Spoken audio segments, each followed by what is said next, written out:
big decision in Alberta, and surprising, because the courts have not been all that friendly when it comes to rendering judgments, when it comes to specifically the actions of the politicians during COVID. They will throw out tickets. They will, drop tickets, drop fines. But they haven't really heard these broader cases like this. Either they're saying, we don't need to hear them because the crisis has subsided, so it's moot, as they say. So they don't want to hear constitutional challenges, or they just, the parties will withdraw for whatever reason. But this is something else. The role of politicians in the pandemic restriction decision-making breached Alberta Public Health Act, says a Calgary judge. Orders ruled to be in breach because final say-so over public health should be given to elected officials. So Alberta's top elected officials made decisions about pandemic-related health measures, but the law required those things to be made by the province's then Chief Medical Officer of Health, Dina Hinshaw, a Calgary judge, has ruled. I think we got them on a technicality here, because I really don't want unelected, unaccountable public health officers to be governing over people. But as it turns out, that's what should have happened, which is horrific. Yeah. And the people who were elected and accountable were the ones making the decisions. So we had politicians making political decisions when these should have been health decisions. And I'm not sure I want either one of them. Like, I never wanted Dina Hinshaw telling me what to do with my life. Right. But as it turns out, that should have been the person telling me what to do with my life, according to the legislation. And she wasn't. She was advising the cabinet, and the cabinet was making the restrictions. So Judge Barbara Romaine's long anticipated 90-page decision, filed Monday afternoon, comes following a court action which began in December 2020, when a group of plaintiffs, including 2 churches and a gym owner — I think we might have helped that gym owner with Fight the Fines, if I recall correctly — argued pandemic-related health measures were contrary to Alberta's Bill of Rights and unlawfully breached Albertans' charter-protected rights. Romaine found that when it came to public health measures, the informed and well-qualified Hinshaw made recommendations and ultimately implemented the restrictions, but it was cabinet and committee which had the final decision-making power. Although Dr. Hinshaw was maligned during the pandemic and afterwards as a symbol of the restrictions, she was not, in fact, the final decision-maker. Romaine wrote that orders were made, in fact, outside the powers of Alberta's Public Health Act because they were made by politicians and not Hinshaw. Romaine ruled that even if proper decision-making framework was in place, Albertans' constitutional rights would not have been violated. Okay. While the Alberta government conceded that some of the restrictions infringed on Albertans' rights, Romaine found that others did not. Oh, this is your standard CBC article. Among the litigants is anti-lockdown rodeo organizer and just all-around good, fun guy, Ty Northcott. His trial was paused pending the decision. And there was another one. I think it's down a little bit more, 4 days before Christmas 2020, that part. No, there's another one. I can't remember I'm just looking for the other litigants in the group. It seems weird that they're in this article from the CBC. They haven't listed the applicants in the case, 2 churches and the gym owner, which I believe was a single mom gym owner of 5 children. And they decided that they should lock her down, even though she tried her best. And her business was destroyed. I can't remember. Anyways, it does matter. But I'll see if I can dig that up. But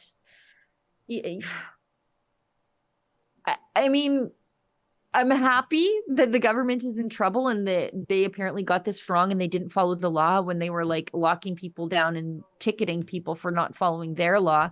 But at the end of the day, I really hate the idea of Dr. Dina Hinshaw being in charge of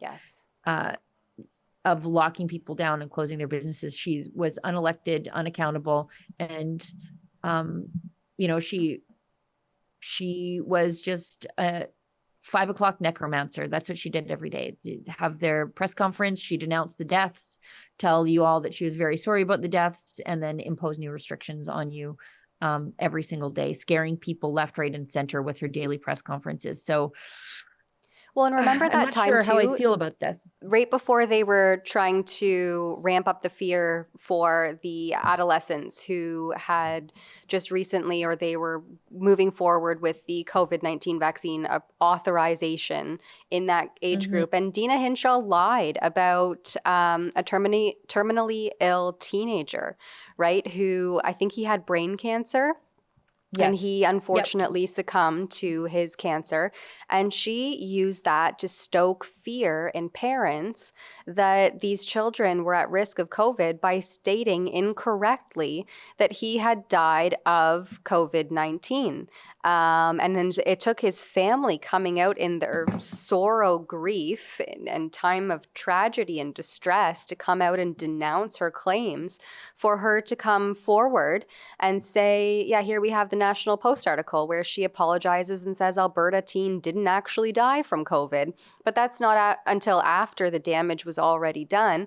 And that was during a time that they were trying to ramp up the fear to justify the authorization of these novel injections and ensure that more people, especially these young, healthy teenagers, complied with the enforcement of vaccine passports and vaccine mandates. It's absolutely disgusting what these medical officers of health did, especially as appointed, unelected bureaucrats who disavowed previously well-established pandemic response plans. This was never in the playbook. We have the evidence to go off of. We have flu and preparedness and respiratory illness preparedness, and all of that was completely just disregarded for this knee-jerk hysteria. And so to see Dina Hinshaw here in the hot seat again is kind of fun to watch. We have a tweet also from Eva Chipiek, who did a nice little dissection of this this unfolding. She says to those, well, she calls it a major victory, and then a few tweets down, she said, to those saying this decision is not actually a victory, one, the court recognized it was enacted without proper legal authority, so victory. Two, people are recognizing other problems in our establishment that need to be addressed. Ensuring that government actually works for the public requires informed, organized, and active participation. And this is down further in her thread. I think it's one of the last tweets. It's on you to be an active citizen, not a hero, to swoop in and magically fix everything. The work of holding the government to account has just started, unfortunately. Question is, what are you doing to hold the government to account? And so I like that she really ended on that question, because it is, if we do still live in a democracy and not some strange, bizarro world banana republic, then yeah, you have to be an active citizen and you have to actively participate and hold the government to account. So that, I think, is one of the main mandates of Rebel News. We speak truth to power. We point out hypocrisy of the bureaucracy and try to hold this government to account. We don't see that anymore from the mainstream media because they're just government lapdogs at this point, and they're spokespeople for the consensus instead of actually thinking critically and asking critical questions. So it's nice to see that there's lawyers out there who are finally taking the steps. And I think we had to get out of the weeds of the hysteria in order to see the light at the end of this tunnel.